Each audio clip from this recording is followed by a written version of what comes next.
Bonjour à tous. Depuis que je le fais, je ne l'achète plus.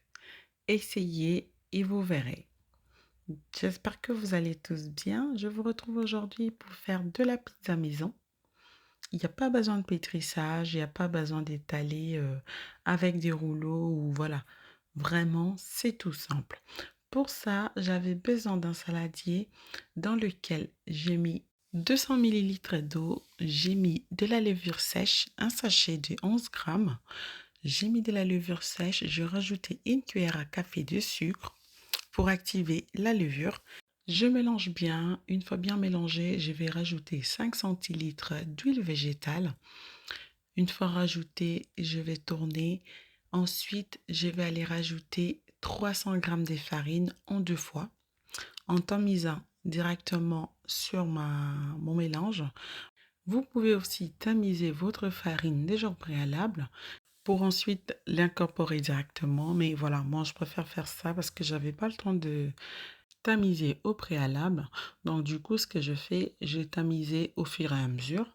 Donc je vais prendre la deuxième partie. Je vais aller tamiser également. Donc ensuite, je vais rajouter une pincée de sel. Et ensuite, je vais aller bien mélanger.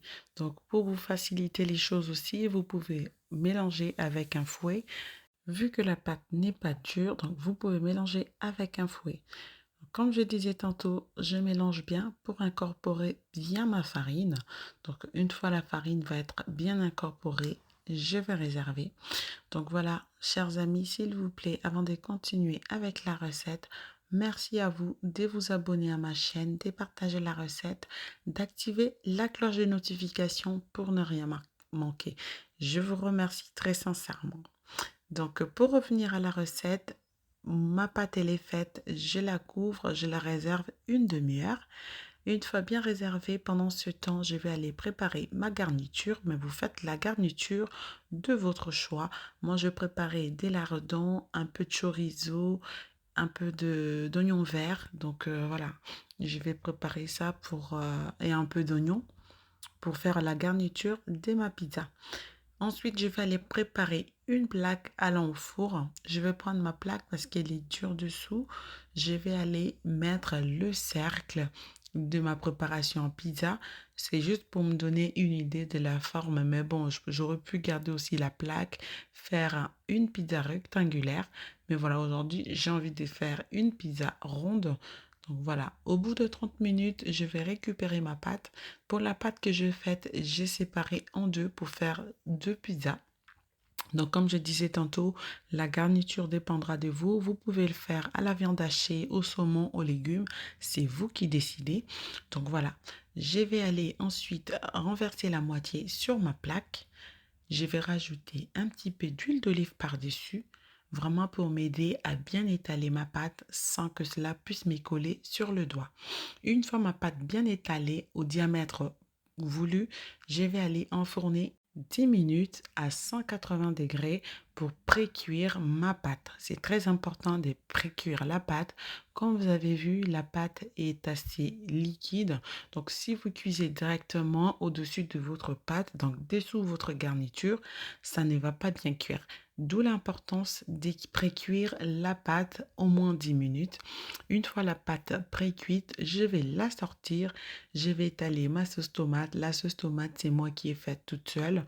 J'ai juste pris des tomates concassées. J'ai mis quelques herbes dedans, un peu d'huile d'olive, un peu de sel, un peu de poivre. Et le tour est joué. Voilà. Donc, je vais étaler ma sauce tomate. Je vais mettre mes lardons. Je vais mettre mes oignons rouges. J'adore les oignons rouges parce que niveau goût, comme je vous dis toujours, voilà, les goûts et les couleurs, mais voilà, chacun ses préférences également. Donc, je vais bien étaler. Je rajoute les oignons rouges, les oignons verts et je vais mettre les rondelles de chorizo par-dessus. Et ensuite, et enfin, je vais rajouter la mozzarella râpée.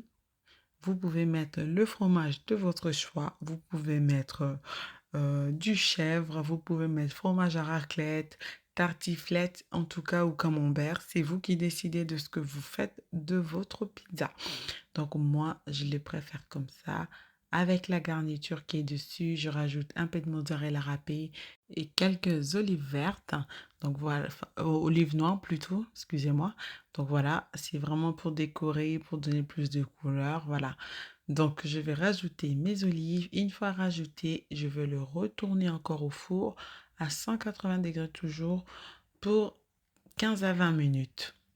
Au bout de 15-20 minutes, ma pâte va être bien cuite, comme vous voyez là sur la vidéo, et ma pizza va être prête. Je vous assure, c'est trop, trop, trop bon. Déjà, de un, on est fier de ce qu'on a accompli, et de deux, le goût, rien à voir à ce qu'on achète. Quand vous essayez de faire vous-même, vous avez la fierté de manger ce que vous avez fait, que du bonheur, quoi. Donc voilà, voilà, chers amis, voilà ma petite recette de pizza. L'autre pizza, j'avais fait avec un peu de crème fraîche sur le fond de ma pâte. J'ai mis un peu de saumon dessus. Donc voilà, j'avais pas le temps de tout filmer. C'est pour ça que je vous le dis verbalement. J'espère que cette recette vous plaira. Elle est finie, elle est terminée ici. En tout cas, prenez soin de vous et nous, on se retrouve très bientôt pour la nouvelle recette. Abonnez-vous. Bye.